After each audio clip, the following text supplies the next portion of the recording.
Hi everyone, Mindless here, and in today's video I'm going to be teaching you guys how to make your own Fortnite thumbnails. And I know a lot of people have been starting Fortnite thumbnails, so this is a good way to get started. And this is going to be teaching you how to make thumbnails like these on the screen above. And to be honest, for what work you do is really very amazing. So first, the website that I do use to make my thumbnails is called Pixlr, and it is amazing when making these thumbnails because it's free and it has a lot of features that something that you pay for, like Photoshop may have. So yeah, that's a pro to it. But anyways, let's get started. So I'm loading into Pixlr, and so I'm gonna load into Pixlr right now. That's the website that I was talking about, and you wanna press Pixlr E. That's the one that I use, and that's the good one. You wanna go to create new, and you wanna choose the one that says 1280 by 720. That's the one that you have to use for YouTube, all YouTube thumbnails. I usually use with the background white. And right now, this is my Google Drive for where I just choose skins for my videos. I'm gonna link the drive below. And right now, I just am coming up with an image on how I want my thing to look like, and I'm looking for the perfect skin for this thumbnail, right? So I think this is where I find it. It's this click skin, and the video that I'm actually making this thumbnail for, I just posted it like 2-3 days ago. So make sure to watch that out. And yeah. So right now I'm just downloading the skin from the Google Drive since to put in my computer. And now you want to go to layer, add image, and then right there you can just take that image from your computer and add it to the actual website.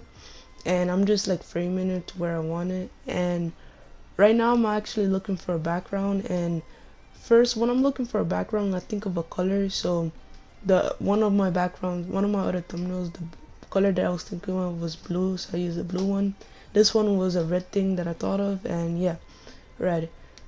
So I add a Google search. It doesn't really matter the background to me, but because what I do next, right?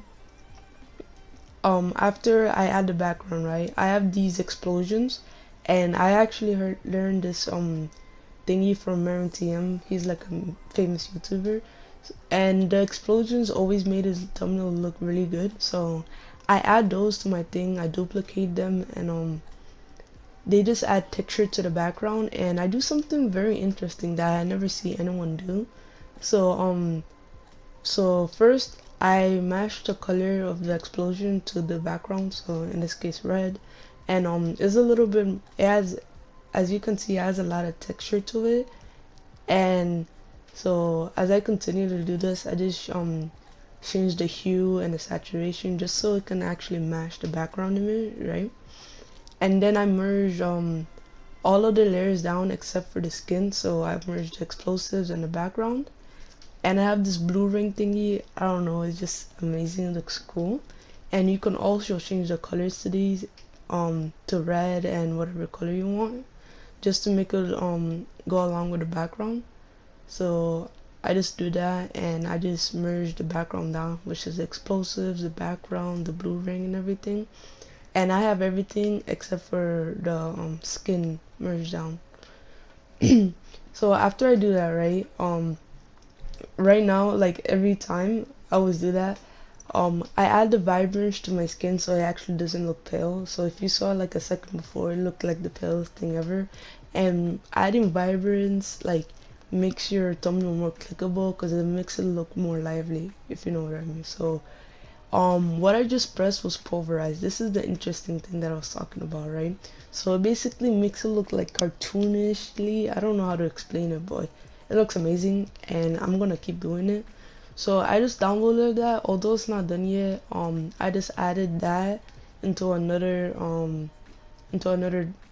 file. So it's the same thing. I just added this into that, and right now I'm doing my extra stuff, which is thinking of a good title. When I think of a title, there's usually two. One that you actually put on the YouTube the YouTube title, and one that you put on a thumbnail, because a lot of times you put words that have like a similar meaning to the title but not exactly the same. So I was just thinking of a good one, and I thought of that, and right now I'm just adding the text, And I have this thing called a red tag, and if you watch any good Fortnite YouTuber, they probably use this. Yeah, so that's half of the reason I use it. It looks cool. It makes my thumbnails look that much better. And right now I'm adding gradient to my text. This makes it look, all of these make it so that it pops out and it just stands out from the rest. It's not like plain text at all. And I'm adding an outline, and I know if I'm going, tell me if I'm going too fast, I might make a slower video. So yeah, and then I just go back and check on how my other thumbnail looked like, just for reference, you know. And right now I do this all the time, and it just takes me forever because I am a perfectionist, and like, it's weird, but this thumbnail like took me like 30 minutes just because I'm a pure perfectionist, and if like something doesn't fit in right, it bugs me until I have to fix it. So yeah, for you it might take longer, for you it might take less time. And you know, I've been using this program for like a while now, so I'm pretty good with it. And you know, I know a lot of stuff, and there's still some stuff I don't know. So something that I encourage you to do is keep experimenting. It will really help you out. So right now I got the thumbnail, I mean I got the text to look how I like it, and then I forgot. So as you notice right here, I'm gonna go to try to add a blur, and I realized that because my character and my background are the same thing, I can't really do that to the background. So I just go back to the before I added the text, so it's two new files before I saved the other one, right? So I just blur the background and then download it and then replace that one with this one. Please tell me that's not confusing. And now I'm just adjusting the text again, making it look good. And I'm adding this thingy, those white border thingy. I don't know how to pronounce this, so I'm not gonna try to. So, and I'm just adding the finishing touches so it looks perfect because I'm a perfectionist. Yeah, right now is I'm adding the extra stuff that makes it pop out. And yeah, at the end, before you know, at the end I realized that I added too much white stuff and it didn't look too good, so I ended up actually taking that out, and I'm actually show a picture of how that looks right now here right on the screen. So that's how the final picture looks, and I just saved it 100% quality JPG, and you want to download that, and that's basically your thumbnail. And yeah, that's how you make a good Fortnite thumbnail that's clickable and actually stands out from the rest. This is a pretty long video, or pretty short, because I'm actually rambling on, and this is like my 500th time actually making this video, so yeah. But anyways, aside from that, thank you for watching. If you learned anything new, if you have any questions, if you want me to go slower, faster, and make any other thumbnails, just put it down in the comment section down below. It will really help me out, and I will make a new video if you guys do like it. So without further ado, thank you for watching. Later.